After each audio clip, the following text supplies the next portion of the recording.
Hi, welcome to Yoga's menu channel. இன்றைக்கி நம்ம பார்க்க போகிறது வந்து ஜூஸ் ரெசிபி. இந்த ஃப்ரூட் பேர் வந்து எக் ஃப்ரூட்டு.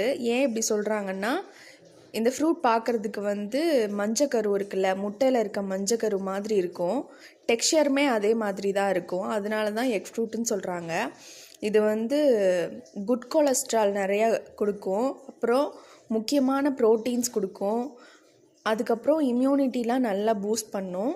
கேர்ள்ஸுக்கு முக்கியமாக ரொம்ப நல்லது. இதுக்குள்ளே இருக்க கொட்டை இந்த மாதிரி தான் இருந்துச்சு. பலாப்பழம்ல இருக்கும்ல அந்த மாதிரி கொட்டை. இந்த ஃப்ரூட் கட் பண்ணி போட்டுட்டு பால் கொஞ்சம் ஊற்றிட்டு நாட்டு சர்க்கரை போட்டு ஒரு ஜூஸாக குடிச்சிங்கன்னா அவ்வளோ டேஸ்ட்டாக இருந்துச்சு. பழமாக சாப்பிட்றத விட ஜூஸ் சூப்பராக இருந்துச்சு, ரொம்ப டேஸ்ட்டாகவும் இருந்துச்சு. கண்டிப்பாக அந்த ரெசிபியை வந்து ட்ரை பண்ணி பாருங்கள்.